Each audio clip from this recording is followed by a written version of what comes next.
केंद्रीय सामाजिक न्याय मंत्री रामदास आठवले ने नागपुर में प्रेस से बात करते हुए कहा कि महाराष्ट्र में इस साल अतिवृष्टि से भारी नुकसान हुआ है। नागपुर डिवीजन में करीब 19 लाख हेक्टेयर जमीन प्रभावित हुई है, जिसके लिए विभागीय आयुक्त ने 300 करोड़ रुपए की सहायता का प्रस्ताव भेजा है। वहीं विदर्भ क्षेत्र में अपेक्षाकृत कम बारिश हुई और करीब 3 लाख हेक्टेयर जमीन को नुकसान पहुंचा। उन्होंने बताया कि इनमें 25% भूमि सिंचित है, जबकि बाकी सूखी खेती वाली है। उन्होंने कहा कि केंद्र सरकार किसानों की मदद के लिए पूरी तरह प्रतिबद्ध है। आठवले ने आगे कहा कि मराठा समाज को आरक्षण देने की मांग सरकार के समक्ष रखी गई थी और अब हैदराबाद गजट के अनुसार कुणबी प्रमाण पत्र देने की प्रक्रिया शुरू हो गई है। उन्होंने स्पष्ट किया कि मराठा समाज को न्याय मिले, लेकिन ओबीसी समाज पर अन्याय नहीं होना चाहिए। इसके साथ ही उन्होंने बताया कि सारथी संस्था के माध्यम से मराठा समाज के युवाओं को शिक्षा और रोजगार में फायदा मिल रहा है। उन्होंने कहा कि धनगर और बंजारा समाज की मांगों पर भी सामाजिक न्याय मंत्रालय गंभीरता से काम कर रहा है। राजनीतिक सवालों पर बोलते हुए आठवले ने कहा कि महाविकास अघाड़ी में फूट तय है, जबकि एनडीए को आगामी चुनावों में सबसे अधिक सीटें मिलने की संभावना है।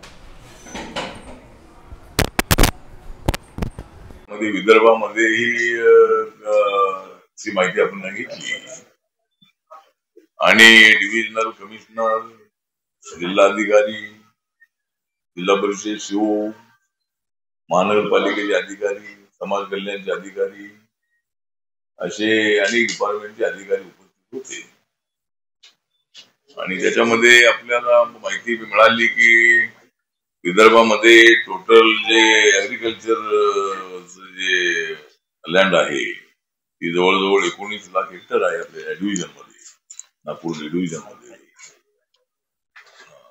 नागपूर डिव्हिजन मध्ये जवळजवळ 19 लाख हेक्टर जमीन ही ऍग्रिकल्चरची आहे आणि त्याच्यामध्ये 3,34,000 एवढ्या जमिनीचं नुकसान झालेलं आहे आणि डिव्हिजनल कमिशनरनी 300 कोटी रुपये नुकसान भरपाई मिळण्यासाठी राज्य सरकारकडे प्रस्ताव पाठवलेला आहे आणि त्याच्यामधले आता काहीतरी 37 कोटी रुपये सुरुवातीला मिळालेले आहे।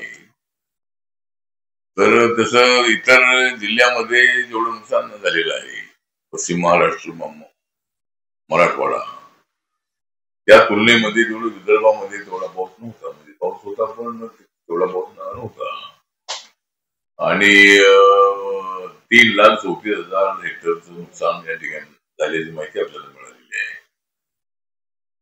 त्यानंतर आपण थोडा आढावा घेतला की जी जनधन योजना आहे आणि विदर्भामध्ये ही माहिती घेतली की इरिगेशन किती आहे विदर्भामध्ये या डिव्हिजन मध्ये।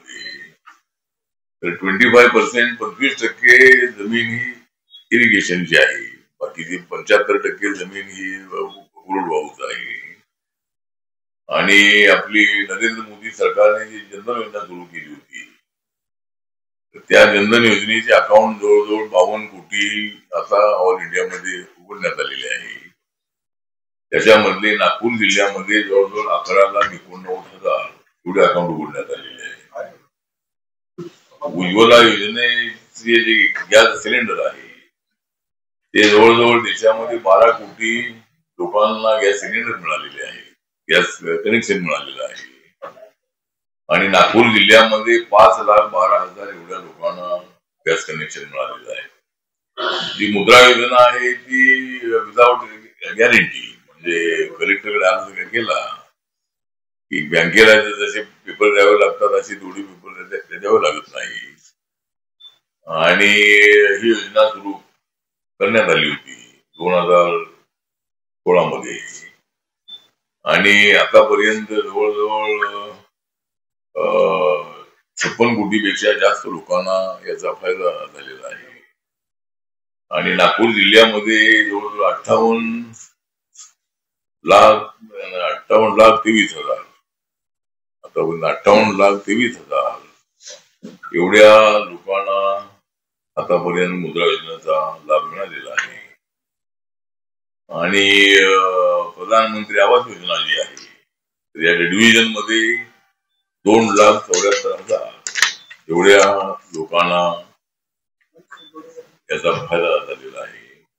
अॅट्रॉसिटीची माहिती घेतली तर अॅट्रॉसिटी ऍक्ट अंतर्गत जवळजवळ 21 ते 25 अशा 4 वर्षामध्ये सर्व डिव्हिजन मध्ये 1,536 केसेस आहेत अट्रॉसिटीच्या, अशी माहिती आपल्याला देण्यात आलेली आहे. आणि आपण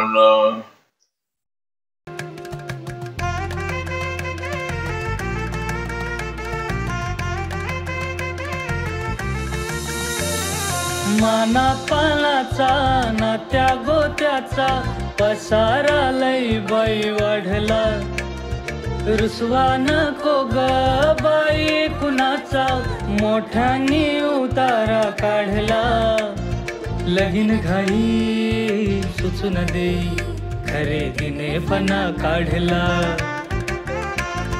खरेदीला वर्षीधीने उत्साह नवा आणला.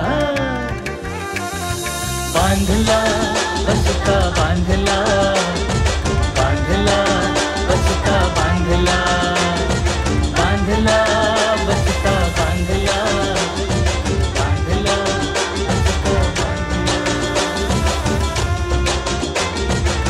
कमी किमतीत आणि क्वालिटी सोबत, बरं का? और सिटी आहे तर शक्य आहे.